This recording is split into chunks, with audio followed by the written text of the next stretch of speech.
The time has come. Ghadius! We have to follow him. Let's not be too hasty. Huh? Can't you see? If we can't settle it once and for all here, I can't live with myself. You'll see. Witness my powers of darkness.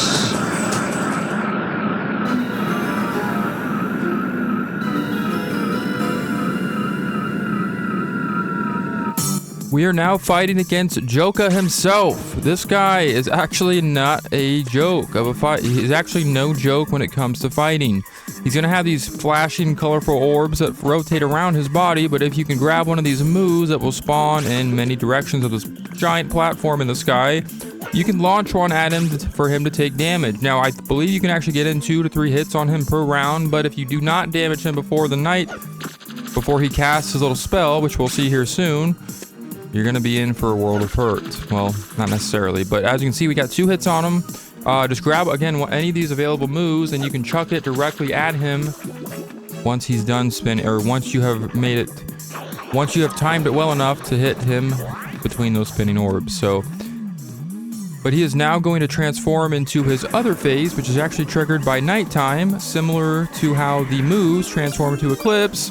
And he is going to transform into Beast Joka, or otherwise known as Eclipse Joka, if you will. Beast Joka is no joke. Get it? He is going to throw his razor sharp flippers at you by doing some sort of little lunge attack there at first, and then he's going to do the spinning move where you are required to jump over it.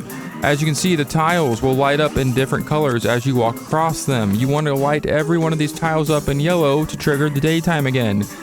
Daytime will not trigger on its own like it did in 5.2. You have to manually go in and hit all these platforms and color them all yellow in order to transform him back into his regular form, his daytime form. And that is when you can go ahead and damage him once again. You cannot damage him when he is Beast Joka at nighttime. It only has to be during the day when he is regular Joka. He's going to summon these spinning orbs once again to rotate around his body. Once again, wait for an opening, go in for the kill, and he should be done in a matter of seconds.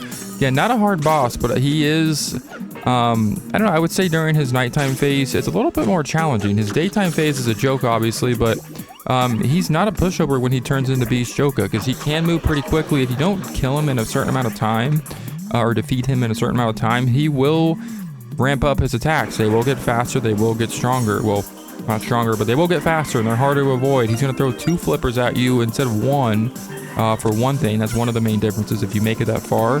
As you can see right here, he's got 2 razor sharp flippers that are spinning at us at high speed.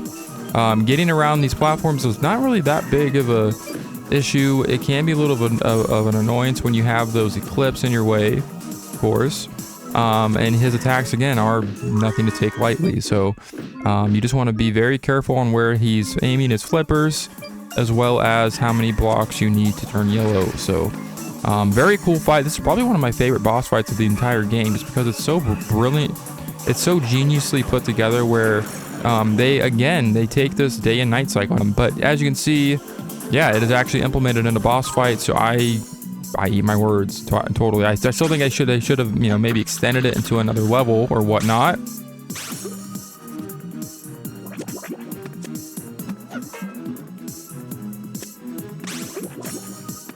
But as you can see, Joka has been defeated. 5.2 has been cleared.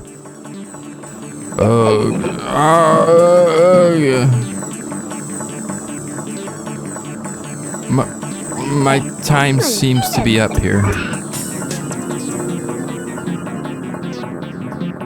Shamed, defeated, dishonored. But the time has come. Listen well, the sound of the Moon Kingdom's return. You'll end up in darkness, in a nightmare, in a world of nothingness. My Ghadius!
Nightmare energy is being spread around the world.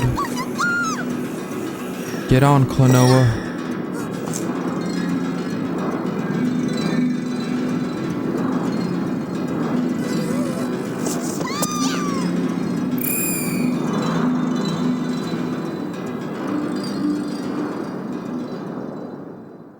Gosh, that was so cool!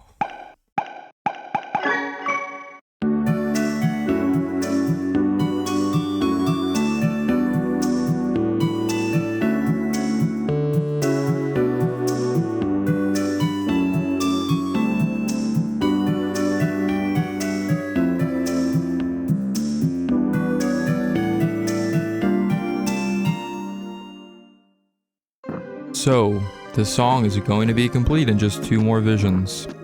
We are that close to the end of the adventure. And I have to say, these cutscenes, man, those CJ cutscenes, I think is one of the things that really make this version stand out between the other versions, because the other versions did not have these. Yeah, I don't know what to say, but I love this game. Time to move on to Vision 6-1. Final group of visions of the game before the final vision. Let's do it. Stop, Pamela. We'll take it from here by ourselves. Thanks, Pamela. My pleasure. I'm glad to be of help. Klonoa, do be careful. Will do, Pamela. Okay, I know. Okay, let's go. Hupo. What's the matter, Hupo? It's nothing, Klonoa. Ghadius, his plans. We've got to put an end to it. Right. We have finally arrived at last, the Moon Kingdom. We have entered officially by going through this door. Yeah, the Moon Kingdom, I have to say, I love the way this place looks. This reminds me of the level back in, I want to say it was like Vision 4-2, where we had the ice cavern looking area. Very, very cool. This area looks even more gorgeous because we have all these colored different stones here. So this is going to be kind of similar to the level we just had in Vision 5-1, where we had different colored orbs to collect. And this one, we have to actually open and unblock these various colored roadblocks that are essentially going to be blocking our various paths here. So this is even more linear in the fact that you can only access one area at a time. So you actually can't even go through like the, section where that red block is covering, or that red blockade is covering. We can't even enter some of these doors until we find the trigger for each of these colored stones. So very cool. And if you notice, these blockades are actually in the shape of Ghadius. It looks very similar to the way those stones are shaped, with like the long little beak looking thing that comes out of their nose or whatever. But anyways, yeah, this area alone looks amazing. Again, I think for a final area, this is definitely one of the better looking areas of a platformer in my opinion. It just looks very colorful, very the Moon Kingdom is this place where, man, if I could just stay on one of these freaking drums, that would be great. But the Moon Kingdom is one of these places where you hear about it, and all the way up until now in the game, it's essentially described as like this peaceful place that is, in the midst of being taken over by this darkness. And but when Grandpa kind of talks about it early on in the game, you get this kind of picture that it's this really peaceful place where people go to be at peace, or it's something that should be protected and preserved. And when we get here, we pretty much see why. It's so gorgeous and it's so peaceful here, where to a point where I think that you have to be one of the more evil, one of the most darker or more evil villains in a game to want to take over such a place like this. So it's very, very showing of Ghadius's character, Joka's characters. We just defeated Joka, but it really shows how dark these characters are, and what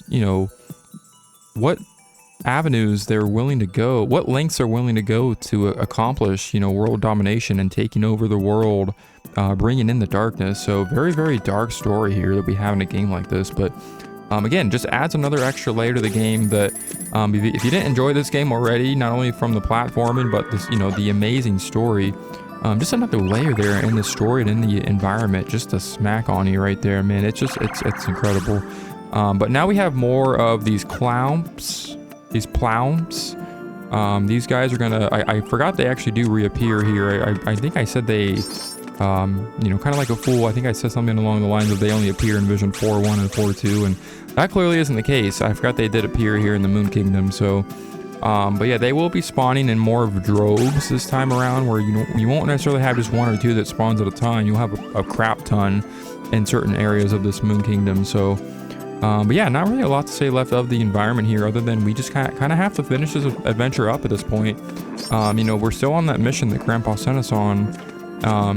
You know, clear back in the very, you know what, first episode. So we are gonna, you know, make Grandpa proud, and we're gonna go ahead and fulfill this mission of protecting the Moon Kingdom and defeating Ghadius once for all and his evil plans of taking over the Wind Village. So, a lot at stake here, and of course I would fall off the damn platform. Alright, try this again, except we're not going to fall to our death. We have, of course, like I said, more plowns. There is an area over there with a bunch of gems. We will be getting over there very soon, just not quite yet. But yeah, this level is, again, pretty straightforward. You're just kind of going from one path to the next. Again, you have to complete one in order to open up the other. Again, kind of similar to Vision 5.1, but still a little bit different. And of course, we have all these plouds just freaking creeping on us from behind there. Hit that crystal there, and that's going to open up the blue path, so we can now go through that door outside in the main area. And I didn't really talk about the main area. Once we get back out there, I'm going to kind of, you know, kind of take it in and enjoy it a little bit more. But it's so gorgeous. So we go back out here, and look at this essential area. Look how, I love how like the glitter underneath Klonoa's feet sparkles only when he walks across this thing. Oh my gosh, like this is so amazing, and this looked beautiful in the Wii version. I played the Wii version before this version actually, and I thought it looked gorgeous in the Wii version, but man, even in the original, you know, the original version of this game on the PS1, like this looks amazing for PS1. I'm sorry, but this game just did something that I think other games in that time era really never tried to do that fast. So, but we're gonna take these bombies because, of course, we have a bunch of them here. Take one of them and use him as a decoy. That way we can blow up the entire herd there. And we're going to see a lot more of these guys. This is where the difficulty turns up another notch, because obviously the bombies are on a timer. So you have to kind of get rid of them before they explode and they set off. And how did I not collect that? That was weird. So we have a lot more timing. You know, we have a lot more timing focused jumps here, where essentially if we do not jump in time, we have to... you know, we will explode and take damage and probably fall to our death, and of course I would miss that. Wow, that was a nice save. Yeah, essentially the jumps here are going to be very deadly here, where you essentially have to jump at the last minute when you're falling off those, or jumping off these platforms, in order to, we essentially have to jump and get these bombies to explode on those other bombies that are covering the next platform. And if I can just get this guy, very nice, about time. You'll notice the prisoners are wearing, they look very different than any prisoner we found this far. They're essentially like the Moon Kingdom warriors or princes, or, you know, I don't know, residents? I can't remember exactly what these guys' roles are, but keep pay attention to that design of that, you know, these prisoners, and what the hell is going on with me here? Yeah, like I said, just kind of pay attention to the prisoners and how they look, because we're going to see something coming up. It's a huge reveal actually in the main story in the game that's going to make a lot of sense, but also not make sense. But anyways, we're going to move right along. I don't want to spoil too much. We have this green blockade here. I didn't mean to throw that bombie there. Yeah, it looks like you have to just blow it up with the bombie, but you obviously can't do that until you trigger it by hitting that green crystal, because all the crystals are going to trigger the opening of these blockades. We just want to throw the bombie at the crystal, blow it up, and then you can just walk on through, completely avoiding that spiker, believe it or not. So very nice. We have a cluster of flying moos here. We just want to take this bombie, break open that egg to get another one up. Very nice.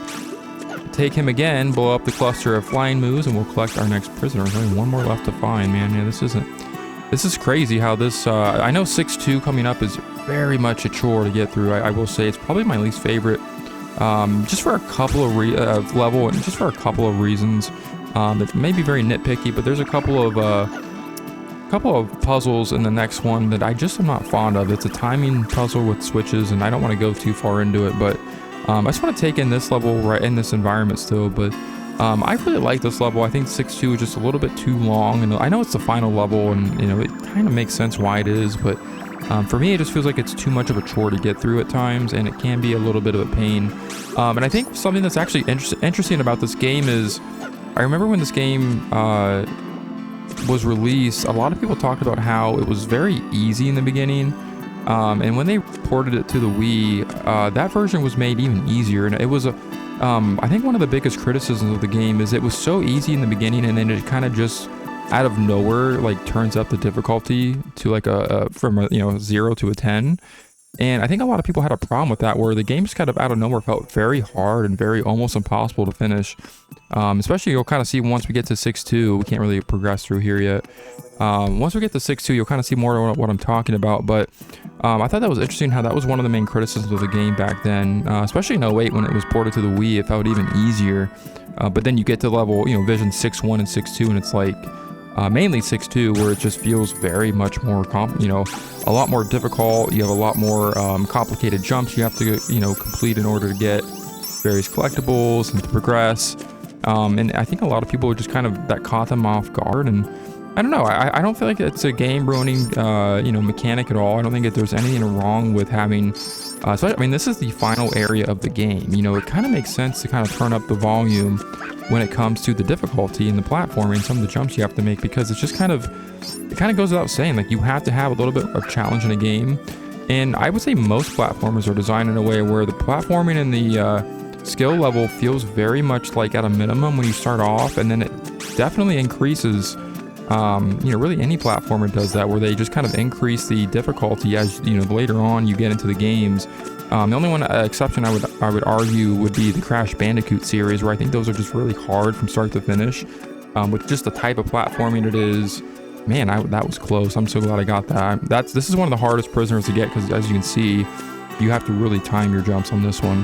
But yeah, I think a lot of platformers kind of follow the same formula, where it starts off very easy, and then it kind of progressively gets, surely but slowly gets a little bit more difficult. But that's just kind of the name of the game, and I think people having a problem with that, where it kind of brings the game down in value just based off of that, I think it's a little weak. But as you can see here, I'm not excited to make this jump at all.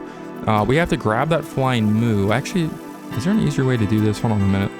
Let me grab a hold of this guy. Can I make it over here? Okay, perfect.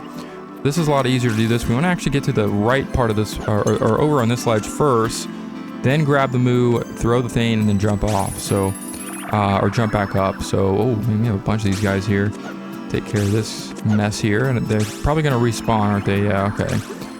So yeah, these guys can get kind of annoying just because they respawn in such a cluster where it's very hard to get through certain areas. But nitpicking, what better way, to spend my time playing this game than just nitpick all the weird parts of the game that don't really matter really to me. But yeah, these platforms right here can be kind of tricky, because they're not only tilting, but they will disappear the moment you step foot on them.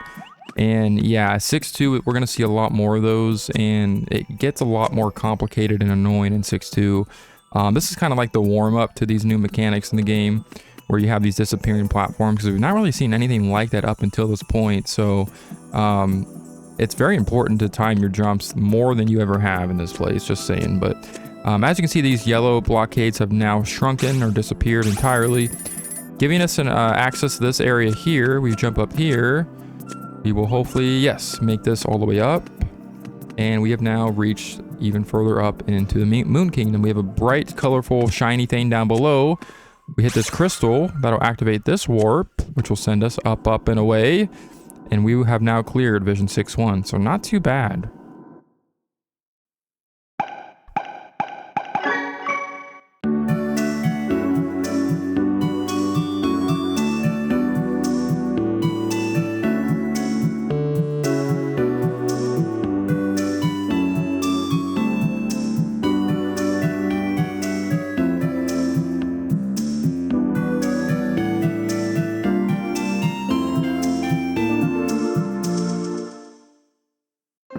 Six more prisoners to find. Can you believe that? Just a measly 6 more. And that is it. And then the song will be complete. So we have one more extension to add to this beautiful song, and we will have a full finished song right here. Very nice.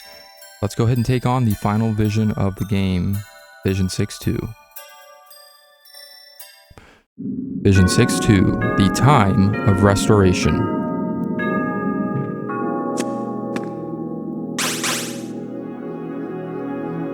Sir Hupo! Sir Hupo! Huh? Oh, sire, we've been waiting for you. Our kingdom has been taken over by someone named Ghadius. What? We were careless. He trapped the feast into the egg below and is now pouring energy from nightmares inside it. Mother! Huh? If that egg is released, it will be disastrous for everyone. I understand. Mother, please keep out of harm's way. Mother? Hupo, who are you? Hupo. Klonoa. I'm really...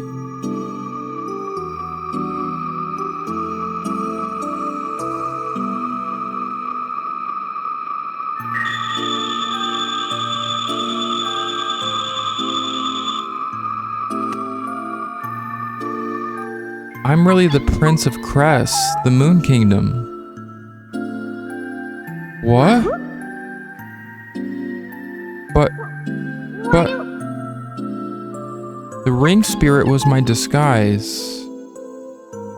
I had a reason to go into the outside world. Reason? I'm sorry. I can't say anything about that now. But I promise to tell you everything later. Hupo, I want you to just trust me. Just a little bit more. Can you help us just a little bit more? Klonoa? Hupo, what are you talking about? We've been friends forever, right? Klonoa, thank you. Hupo, you found yourself a fine friend. Yes, Mother. Wahoo! Let's go! Okay! Mother, please find somewhere safe. Someplace safe. Hupo, we're counting on you. Yes! Big reveal there. You probably didn't see that coming if you've never played this game before. I sure didn't. But yeah, Hupo is actually the Prince of Cress of the Moon Kingdom. So he is a very vital... If we didn't know already, he's a pretty vital character in the game. So he's actually taken form of this ring spirit, essentially, that lives inside of Klonoa's ring that he found in the beginning of the adventure. And he has actually aided Klonoa this entire time by hiding one of the biggest secrets of all is, yeah, he's the Prince of the damn Moon Kingdom.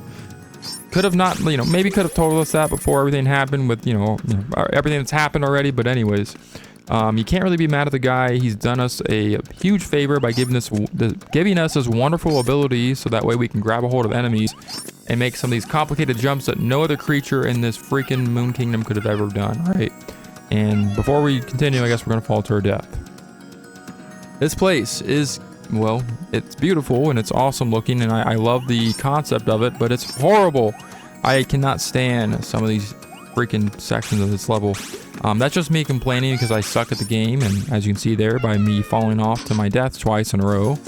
We're going to make this jump and we're going to do it this time. But yeah, these prisoners in this level can be a bitch to get because they are located in some of the most dire, hard to reach places that require you to make all these crazy jumps. And for any average gamer that has any sort of basic level skill of platforming, you will have no problem. For me, it's not so great. No, but anyways, I'm just kind of going on too much about this. Yeah, basically there's a little bit more complicated jumps to do in this. And yeah, if you have to get, or if you're going for all the prisoners, you pretty much have to accomplish all of them. And unfortunately, I'm putting myself through the turmoil of collecting every damn prisoner, so I have to get this right. But yeah, it's really not that big a deal. I'm just kind of making it a big deal. But I'm not gonna lie, some of these jumps are a little complicated. There's one, or actually I think we've already gotten through that part. There was one in 6-1. I remember we had to balance ourselves without those disappearing platforms disappearing, and then we had to get that one prisoner. So we've already done that. But I remember there's a section in this level where I just hate it. It's actually a puzzle coming up later where we have a series of switches, and we have to essentially hit them all at the same time in order to access the next area, or you know, go through the next area of the Moon Kingdom. But right now, this part is pretty straightforward. We have this jumping large shielded Moo who will jump over our head, allowing us to get behind him a lot easier. That way we can destroy him from behind. We have more switches that we have to hit to open up more doorways and all kinds of good stuff like that. So nothing that we've not already done before, except this vision is very, very, very long. It is a very long vision, and there's nothing wrong with that. It's the final regular, you know, the final regular level of a game. That's to be expected. Immediately after we're done with this vision, we have a final boss, and this is the freaking switches I'm talking about right here. Not these switches specifically, but we have about 3 of these rooms where we have to hit all these switches at the same time, or at least get them all red at the same time, and that will open up each of our paths that we have to take here, or each of the paths that we have to take here. There's like a total of like 3 of these rooms we have to complete. But before I leave, if you notice the mural on the wall back there, that's very cool with that stained glass. Love the extra detail they go into this game where they just capture everything to a T here.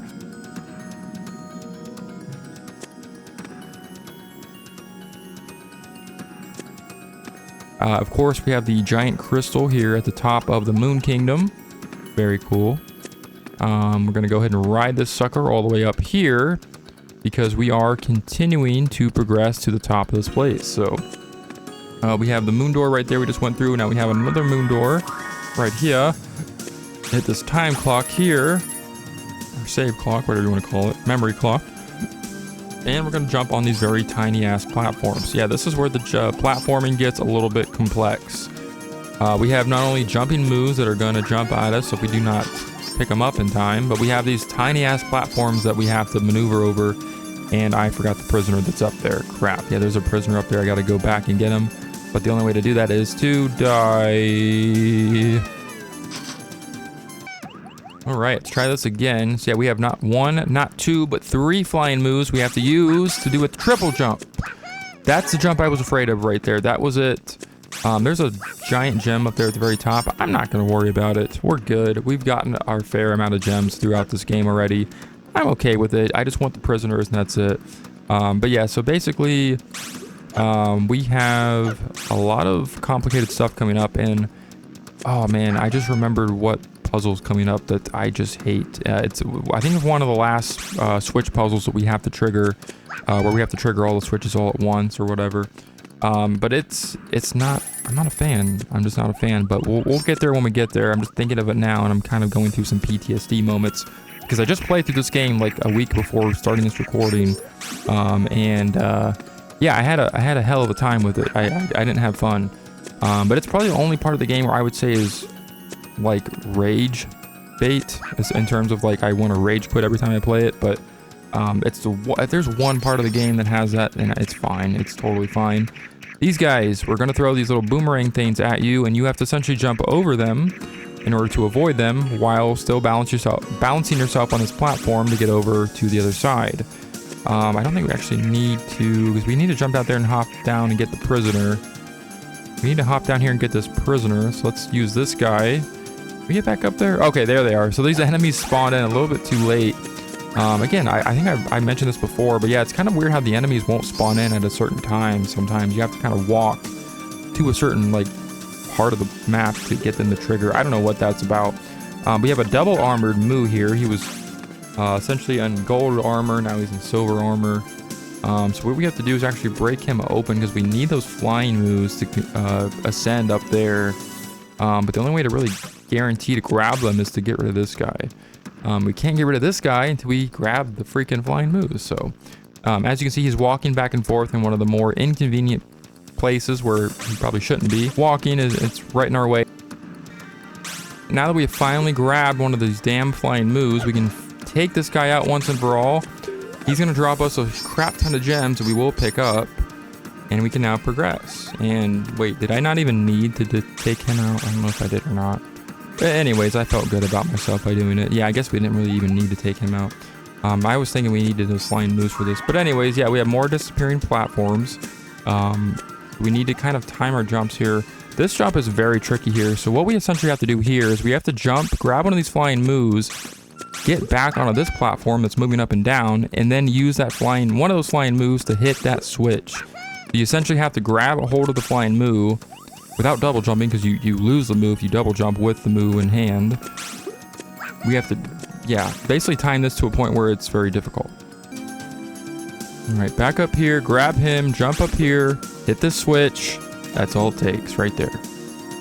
That's gonna, all that to just move a freaking platform into the wall, man. They could have just gave us a switch that we could have hit and it would have been done. But no, have to go through all this little long extended process of getting a freaking platform to move in and out of the wall. Wow. No, anyways, I'm going on too long, and this is it right here, everybody. This is my least favorite part of the entire game. Just because it's kind of glitchy and I don't like it. So what we have to do here is just like that room that we had before with the 3 switches, we have to do the same thing. As you can see, we have just one switch right here on the left of the room, and then we have 2 switches in the foreground that we have to somehow aim one of these moves at while simultaneously triggering the other one on the left. This is just a pain in the ass. I'm sorry, but in my opinion, because this is so complicated and it's really glitchy. Like sometimes you can't jump on this giant moo in time, where he glitches and you can't jump on him, or you'll destroy him on accident like I just did. Luckily he does respawn, because you need him in order to complete this room. That would be a dick move. They had you come out or leave the room and then re-enter just to do this. But yeah, a very dickish move here, and I am just not a fan of this part whatsoever, at all whatsoever. He's really glitchy to get on sometimes, and I just can't stand it. Let's see if we can do this without going insane. Of course, it's on such a short timer. It's very just non-forgiving. Grab him, hit that, jump out, hit that, hit him, jump on him, grab him, and hit that. Damn it. Try it again. Grab him. Hit that one. Jump over, hit that one. Get on him. Grab him. Grab him. Damn it. See how this can be annoying? And you're never sure that flying move is going to fly down at the right time either. So that's the one part that can ruin it all. Okay, 2 out of 3 hit. Hit that one. Oh, thank goodness. Oh my gosh. That took me several tries. I probably ended up cutting out a lot of those attempts, but I was in this room for probably a half an hour, it felt like. Maybe an hour. I don't know. Probably wasn't an hour, but you get the idea. Like, that's just a very complicated timing to get down. And it's just a little bit glitchy. Just a little bit glitchy. I don't know. I was going to say that, but that's probably my least favorite part of the game. But we have moved past it. I'm a very happy camper right now. And I think I'm heading the wrong direction because we don't want to go down, do we? What's in here? Nope. Okay, this is where we started, I think, right? This is where we met Hoopo's mother. We do not want to go in there. We want to go up and away. We want to go to the left side where that floating platform is, on the complete opposite side that I'm at. We want to make our way around there. Get over here. Jump up here. And climb up here.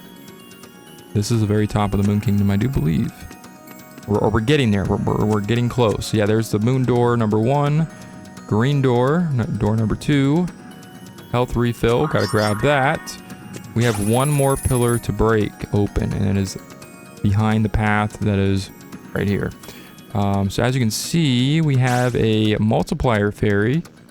I'm not really too crazy about grabbing it, but we have a giant armored moo with several other tiny armored moos following behind us. We don't have a lot of time to screw up this prisoner that we just missed. There's actually a way we can still get him, though, I believe. Yeah, so there's a red moo that's going to jump all the way over here.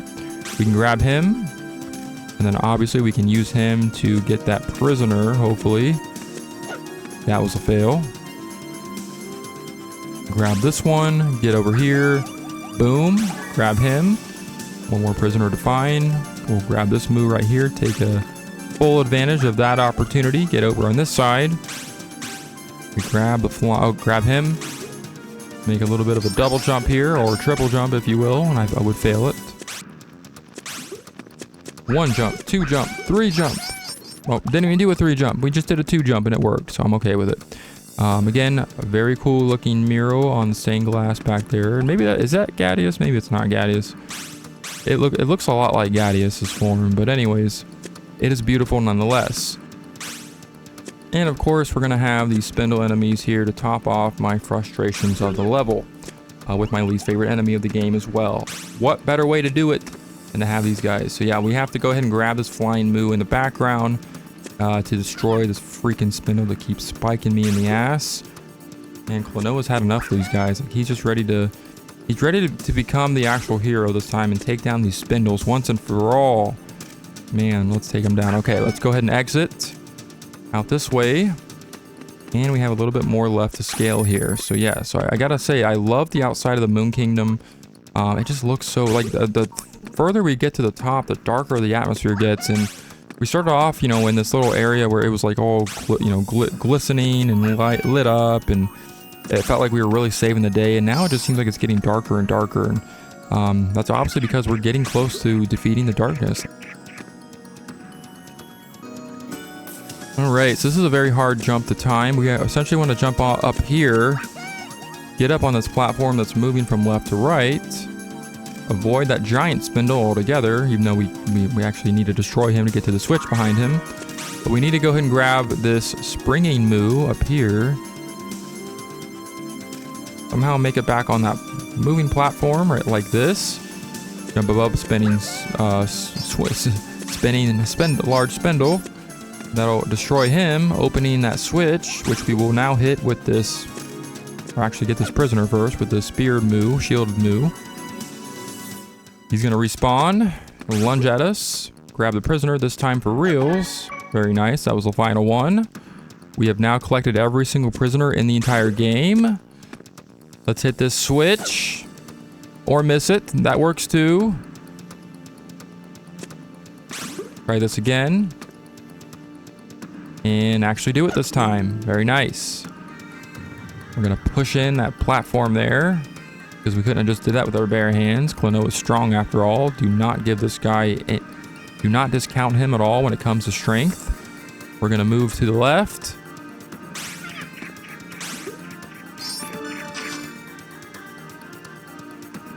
And hit that memory clock.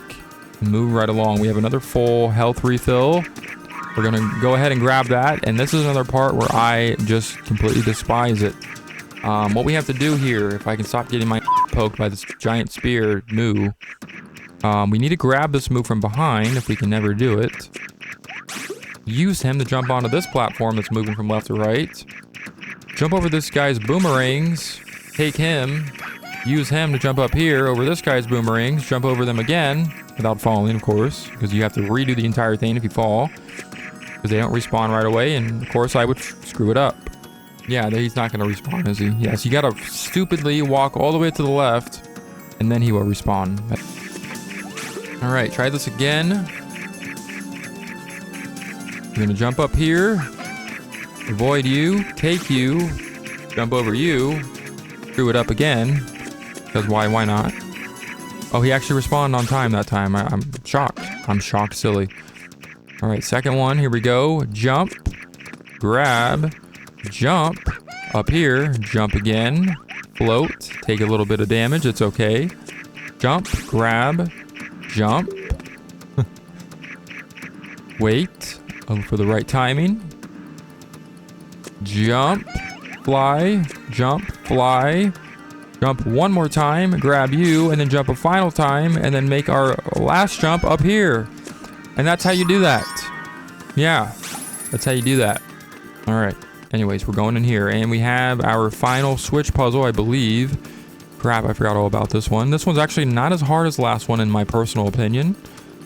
But it does still require a little bit of strategy. So what we need to do is double jump up here, because we need to hit one of these switches up on the top first, if I remember correctly. Hit that.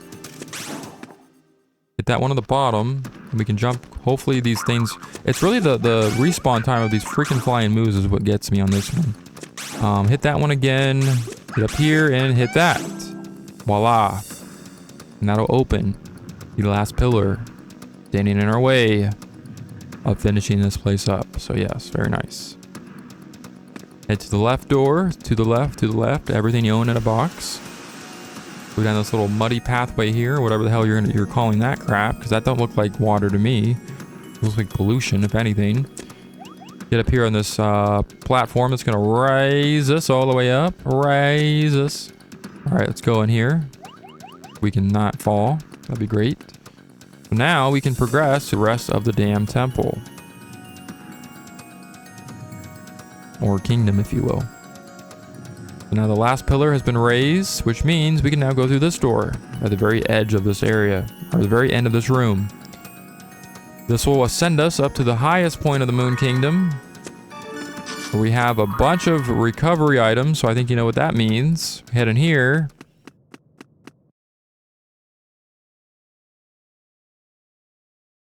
And we levitate.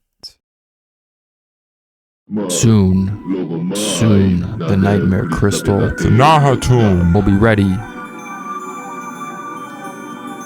But what is this dream?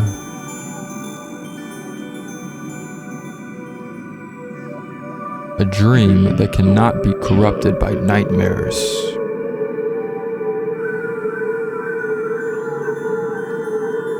It must be removed. It must be eliminated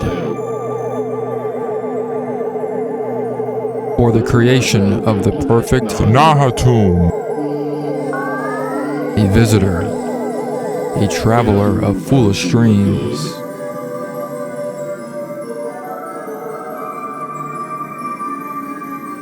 How amusing. I did not anticipate you following me all the way here. Ghadius! Looks like you're a little too late, though. Why are you doing this? Why? I am tired of this foolish world that neglects nightmares and relies on only good dreams. This is reason enough. What gives you the right to do this? When Nahatom is unleashed, you'll be erased too. It doesn't matter. I have already been abandoned by the world. This time, it's my turn to throw the world away. No! Never! Very well. Meet your doom.